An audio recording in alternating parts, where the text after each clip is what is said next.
I'm Elia Haber for the Beirut Banyan. It's Saturday afternoon.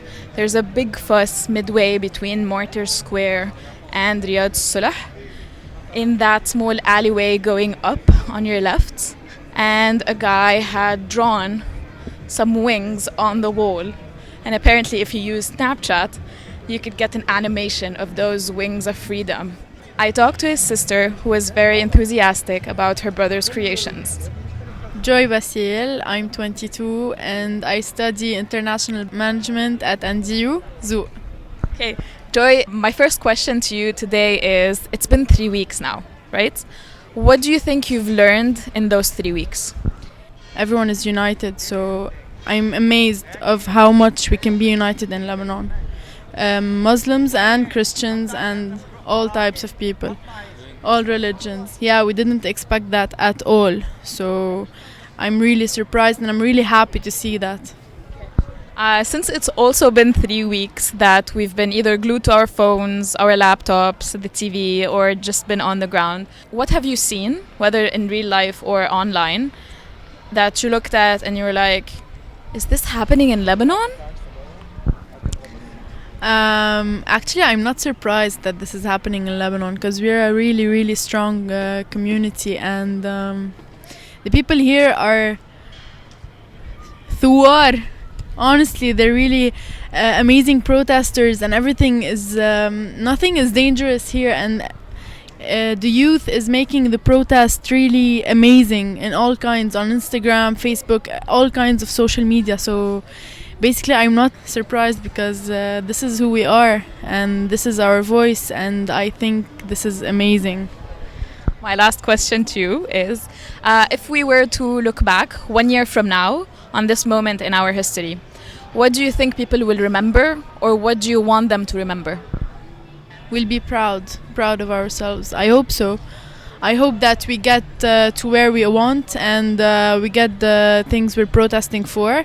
But both cases, 1 year from now, when we look back, I think we're going to be proud of ourselves for how much we're united, and how happy the people are on the streets, you know. Everyone is like protesting for everybody's other problems, and we're not just protesting for my problems. I'm protesting for someone else's problems. I have a small story. We were in Jaladib, and there was this really old guy.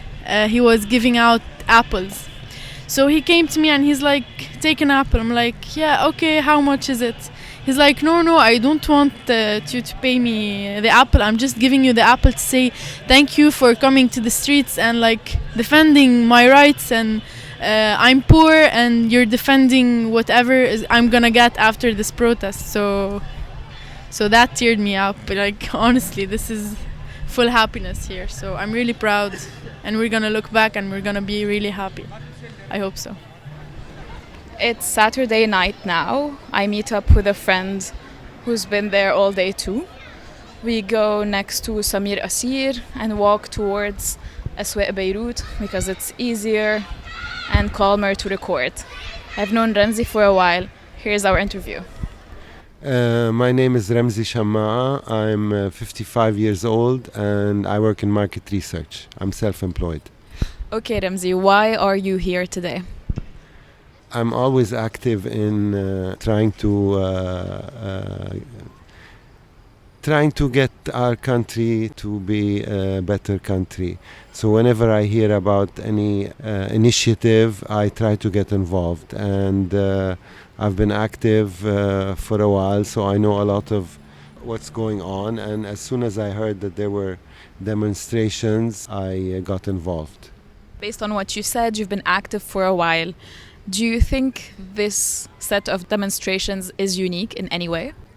First of all, it's unique because nobody decided that this is going to happen and nobody expected this to happen. It just grew out of its own and got bigger and bigger. So this is unique. It's unique because of the size of the demonstrations and the numbers of people who have participated. It's also unique because you cannot categorize it. There are people from all sorts of life, young and old, and families and kids, and music and art, and everybody's down. Especially in the last few days, the student movements got very active and made us all very happy. And over the past 3 weeks, a lot has happened. If you could sum it up and maybe tell me if you've learned something in those 3 weeks. I always learn something, and I always try to take some positive things out of it. It's always nice to see people who think the same as you do, who want to change the country for the better. It's always nice to see that there are people who are not blind followers of leaders and parties, and that they're independent and think differently than what we always see on TV and the established political class. It also comes at a time where Lebanon's going through difficult economic times. It's kind of helping push this protest movement forward, because the political class was not expecting and now does not know what they exactly want to do. In those 3 weeks also, if you can look back, is there anything that surprised you? Whether an incident that you saw in real life or maybe online and you were like, is this really Lebanon? When 500 to 1,000 young thugs came across into the protest area and started destroying everything, I think that shocked everybody. It made me feel sad that, these are fellow Lebanese, my countrymen, coming to destroy something that we are trying to do for all of Lebanon, including them. Did something else surprise me? I think the first big day surprised me in the amount of people that came, the huge amount of people. What also surprised me is Tripoli. Nobody expected Tripoli to be such a beautiful protest area, and I think it's one of the biggest things that we should think about, because Tripoli had a bad rap all these years, and I think now we all agree that no, Tripoli is just like everywhere else in Lebanon, and there are good people who want to improve the country and change the system in Tripoli also.